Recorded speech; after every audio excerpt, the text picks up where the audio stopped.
The courthouse smelled like disinfectant and winter air.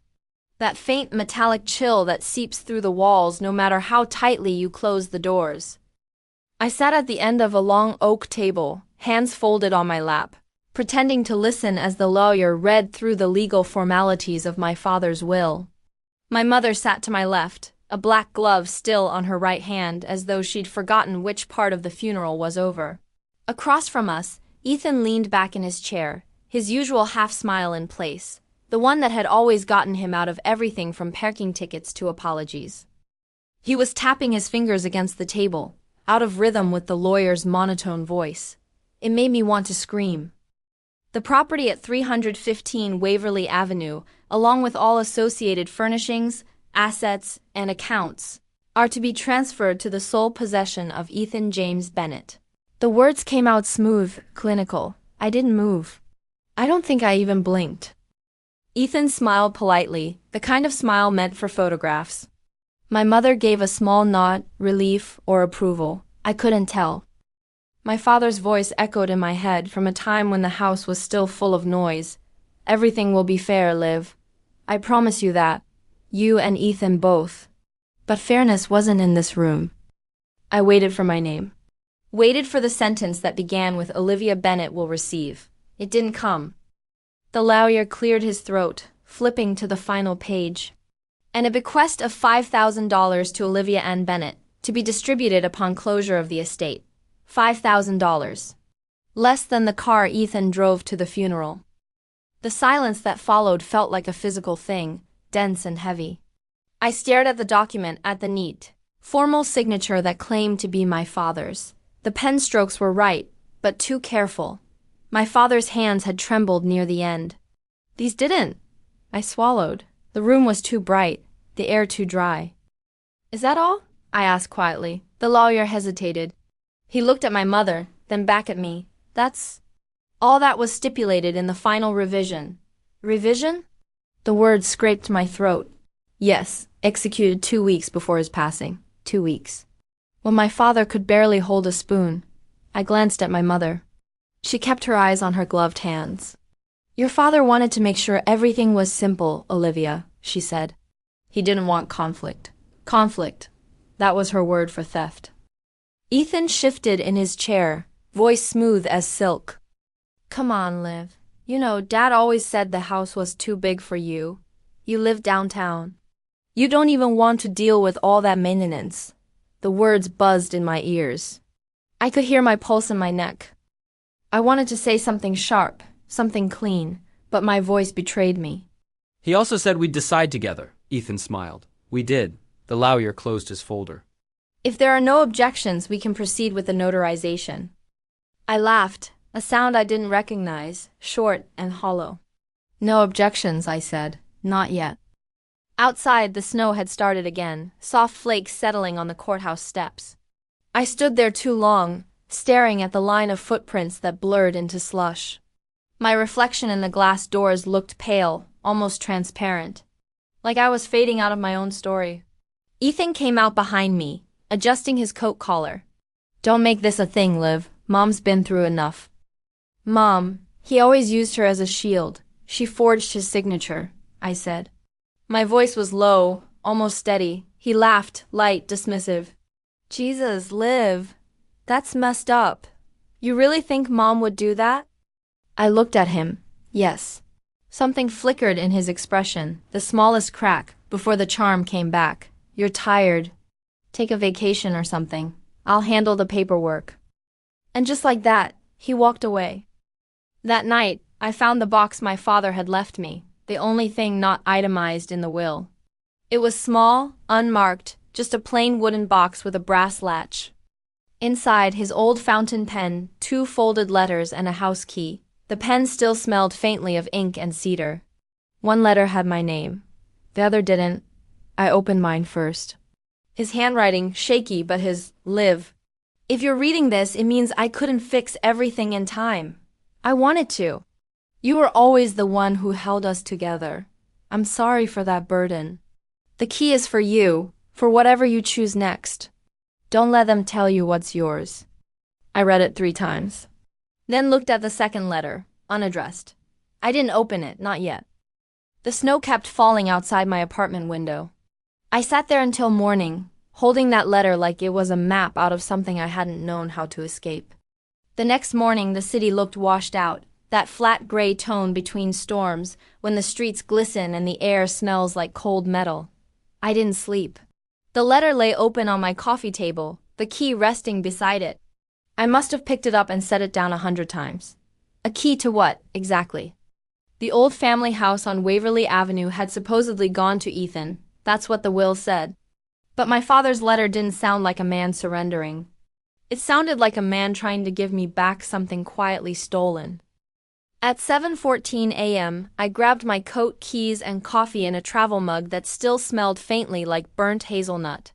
I didn't tell anyone I was going.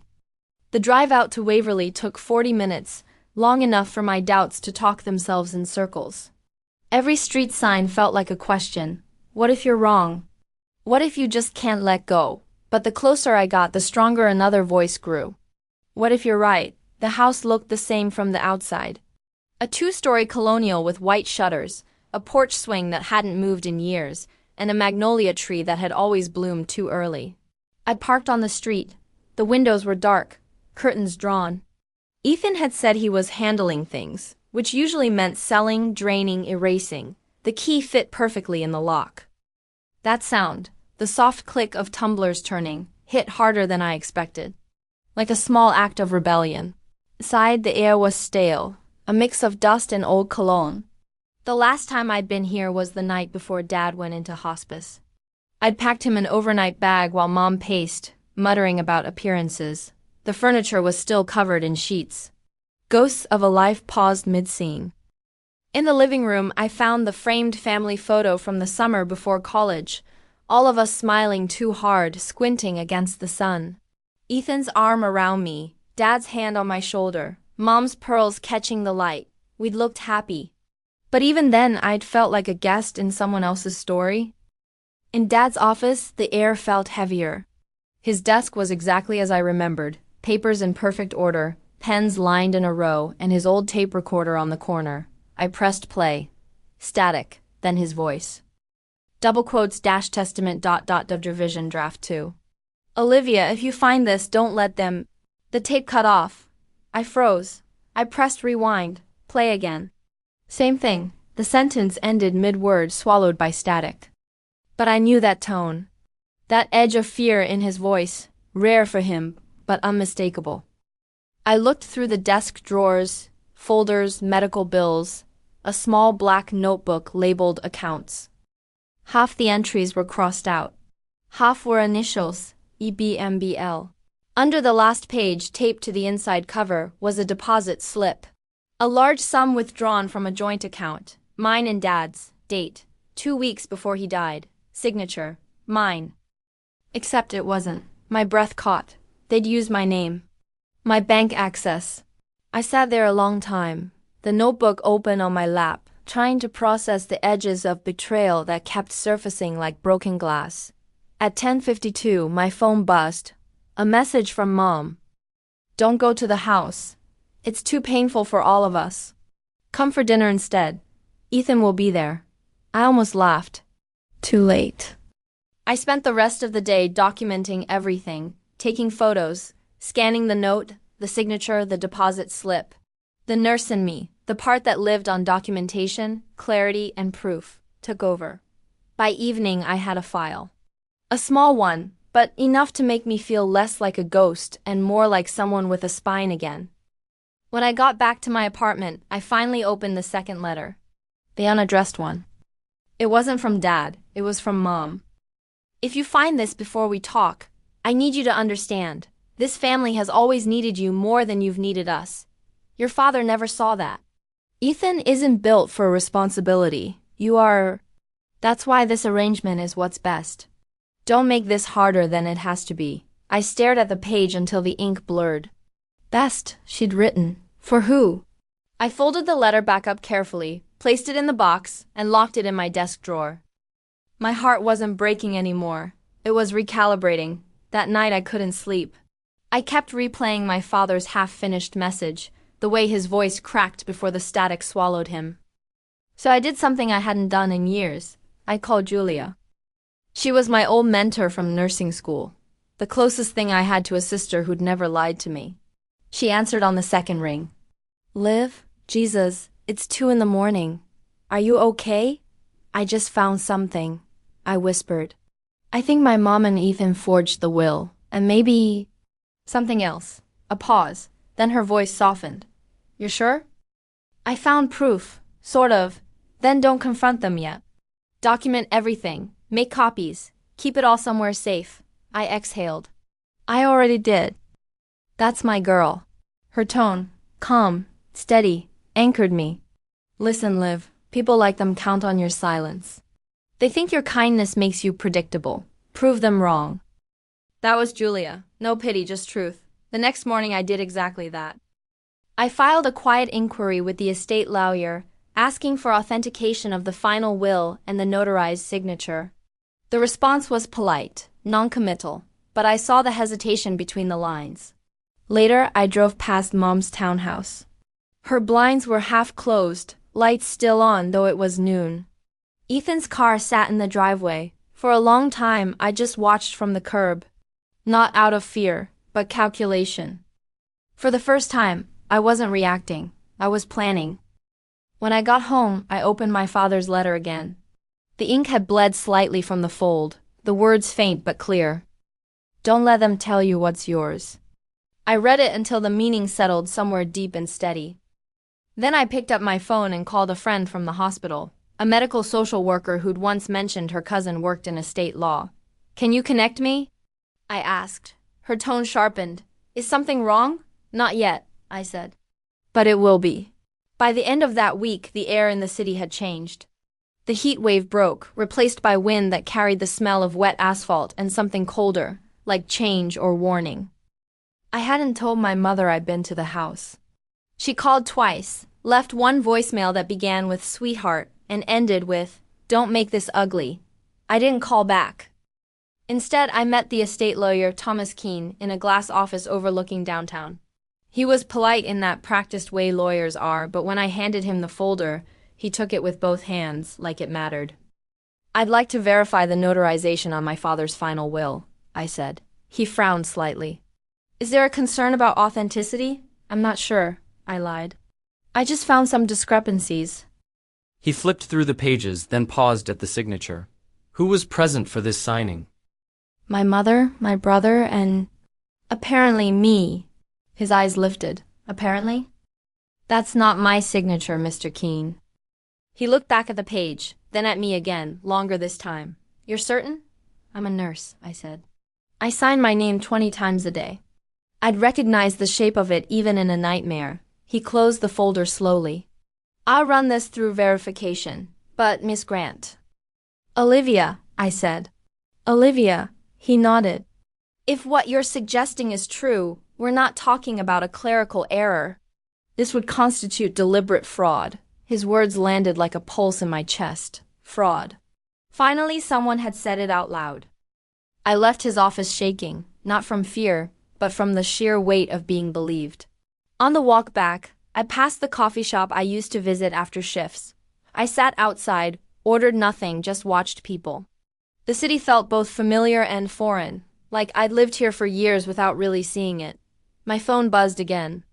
This time it was Ethan. Ethan, heard you've been asking questions. Ethan, don't. It's done. Ethan, Dad wouldn't want this. For a long moment, I just stared at the messages. The nerve, the ease, of pretending to speak for a man they'd already silenced. Then I typed back. Olivia, don't text me again. I blocked him. It felt like cutting a vein and finally letting the poison drain. That night I couldn't focus. I kept hearing my father's unfinished words on that broken tape. Don't let them. Don't let them what? Take everything? Rewrite the truth? Rewrite me? I dug out the recorder again, replayed it. Static, then silence. Until a faint sound. Like someone whispering behind the noise. I grabbed my earbuds, adjusted the volume, listened closer. There, a breath, a scrape, a second voice. IT's already done, Henry. She won't know. A woman's voice. My mother's. I froze. She'd been there when he recorded it. And she'd interrupted him, cut him off. I replayed it again and again, the words slicing deeper each time. My father had tried to leave me a warning. She'd made sure it never got finished. The next morning I called Julia. She listened without interrupting. When I finished, she exhaled softly. So now you know. Know what? That she's capable of anything if it means staying in control. People like your mother don't protect families. They curate them. Her words hit harder than I expected. Liv, she added, you can't fight emotion with emotion. You need structure, documentation, witnesses, facts. I have those, I said quietly, and I'm getting more. Good, her tone softened. Just don't let the anger consume the part of you that still wants peace. You deserve peace more than proof. By the following week, Keene called me back. Miss Grant, he said, his voice tight, I've completed the review. You were correct. The signature was forged. The notary seal was fabricated as well. My hand went numb. So, it means the document is invalid. Legally, the estate reverts to the previous version, which, from what I see here, leaves the property and remaining accounts in your name. Silence stretched. My heartbeat filled it. He hesitated. You should be prepared for fallout. Your family will contest. It'll get unpleasant. I smiled faintly, though he couldn't see it. It already is. When I hung up, I sat on my bed for a long time. The city noise outside sounded different, less like chaos, more like background music for a scene finally shifting. They had stolen money, lied, rewritten reality. But for the first time, the narrative wasn't theirs. It was mine. That evening, my mother showed up at my apartment. No call, no text, just her perfume in the hallway before the knock. I opened the door. She stood there in a beige coat, pearl earrings catching the light, her smile taut. Olivia, she said. We need to talk. I stepped aside, wordless. She walked in like she still owned every room she entered. Her eyes darted to the coffee table, the files stacked neatly, the recorder on top. So it's true, she said softly. You're doing this. I met her gaze. I'm correcting it. Her jaw tightened. Your father didn't mean for you to tear this family apart. No, I said. He meant for you not to. Her face flickered, just for a second, with something between fury and fear. You're being manipulated, she said quickly. People are using your grief, maybe, I said. But at least they're not using my name. She stayed silent then, and for a brief moment we just stood there, two versions of the same woman, years of unspoken truth between us. Finally she sighed. You've changed. Maybe I've just stopped apologizing. She turned toward the door. You'll regret this. Maybe, I said again. But it'll be my regret. When the door shut behind her, the silence didn't feel empty. It felt earned. That night I printed new documents, labeled folders, made digital copies. Every action was a heartbeat, steady, necessary, alive. This wasn't revenge, it was reclamation. And for the first time since Dad's death, I felt something that almost resembled peace. Not the fragile kind that depends on other people's approval, but the quiet kind that comes from finally telling the truth. The summons arrived on a Wednesday, thin envelope. Plain paper, the kind that looks harmless until you open it. Notice of intent to contest estate distribution. Filed by Ethan Grant and Margaret Grant, my family. I laughed, short, breathless, because the absurdity of it all hit me at once. They'd stolen what wasn't theirs, forged my name, erased my voice, and now they were suing me for trying to make it right. The courthouse smelled like old paper and disinfectant. I sat on the wooden bench outside courtroom, 5B, fingers tracing the edge of my folder. Inside, notarized reports, Keene's verification letter, time-stamped audio restoration files from the tape. Proof. Across the hall, Ethan stood with his lawyer. He wore the same smirk he'd used as a kid when he got away with something. Beside him, my mother looked immaculate, tailored navy suit, calm smile. You'd never know she'd broken a family apart.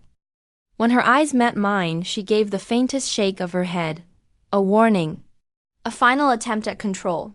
I looked back, unblinking. The bailiff opened the door. Grant versus Grant. You're up.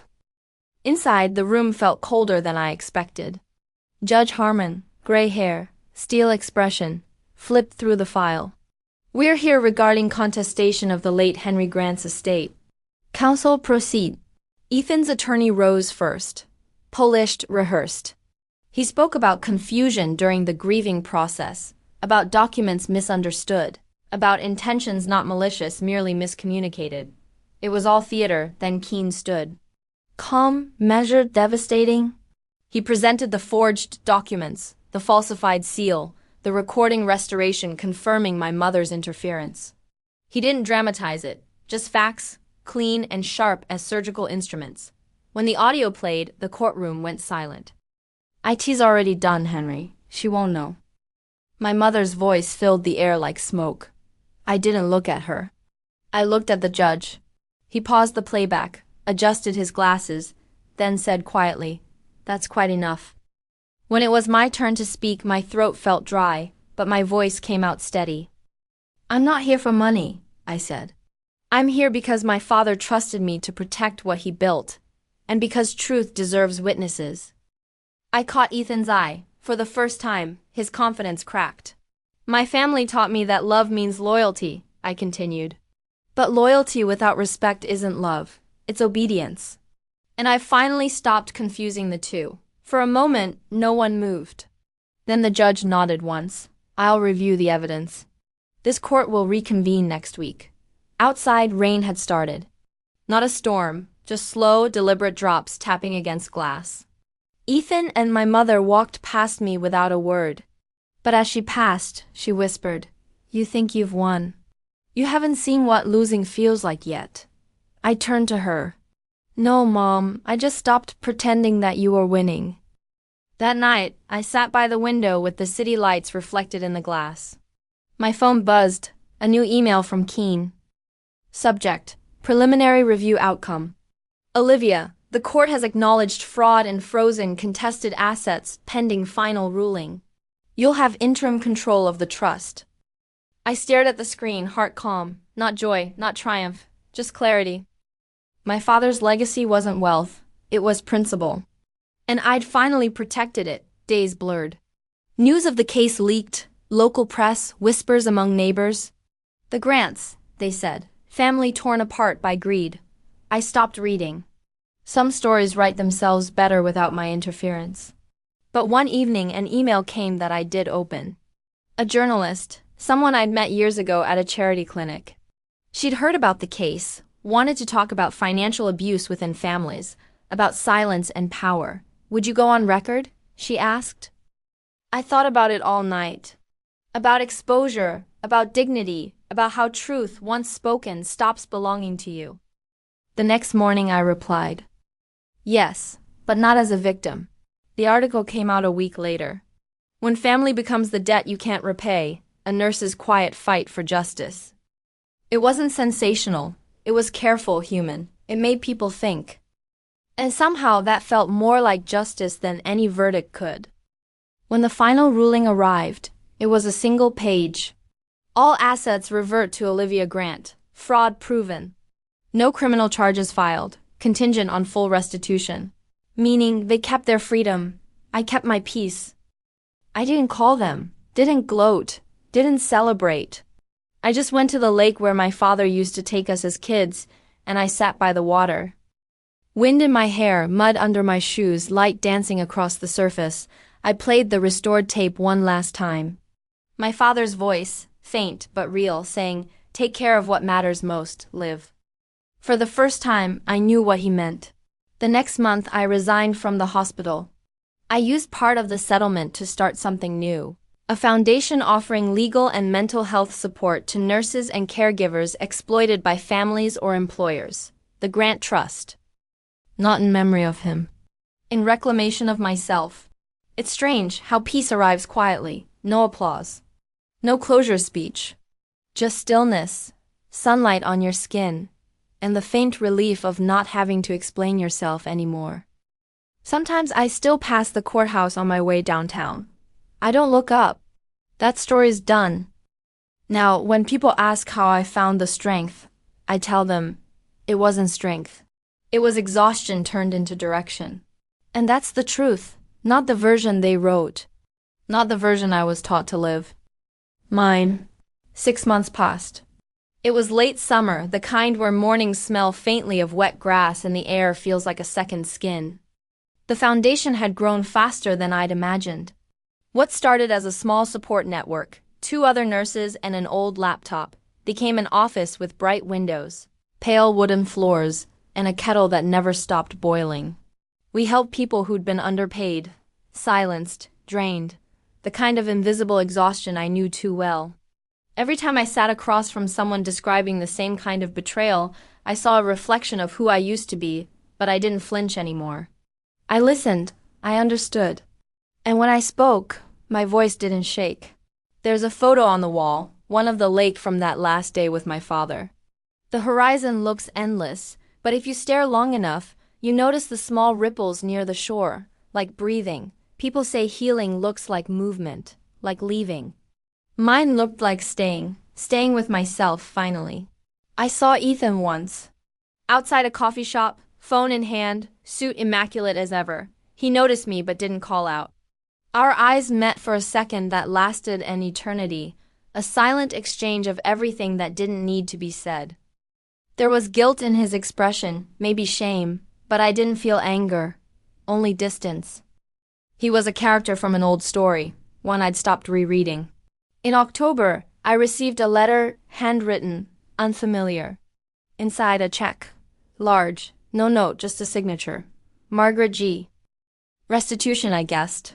The court's final condition fulfilled. For a moment, I thought of sending it back. But then I realized it wasn't about the money. I deposited it into the foundation's fund. Let something poisoned turn into something clean. The city changed with the seasons. Gray skies, then amber leaves, then cold. I walked to work every morning past the courthouse, past the same diner where I used to cry into coffee, past the same bridge that used to feel like a border. Now it just felt like a path. One evening, my colleague Maya asked, "Do you ever think about forgiveness?" I smiled, stirring my tea. Sometimes. But I think peace came first. She nodded, quiet. Maybe that's what forgiveness really is. We didn't say anything more. Outside, the streetlights flickered to life, scattering golden reflections across the glass. Later that night, I went home to my apartment, small, uncluttered, full of soft light. On the counter sat a file of new applicants for the foundation. Beside it, a photograph, my father smiling in his workshop. I lit a candle and placed it next to the photo. Not as a ritual, just gratitude. As I sat down, the room hummed, the faint sound of the city outside, of traffic, of something alive and distant. For years, I thought closure meant confrontation. But maybe it just means continuing without permission. I opened my laptop, not for work, but to write. A letter, not to my family. To the person I was before all this. You didn't deserve the silence they gave you. You weren't weak for staying too long. You were loyal, and that was your language of love. But now you speak a different one, boundaries. When I finished, I closed the file. No need to send it. The message had already been received. The night deepened, that quiet hour when the city holds its breath. I stepped onto the balcony. Wind brushed against my face, cool and clean. Below, headlights moved like rivers of light, endless and calm. And somewhere, I thought my father would be proud, not of what I won, but of what I released. I whispered to no one. I made it, not as triumph, as truth. Because survival isn't always loud. Sometimes it's a soft exhale, the sound of letting go.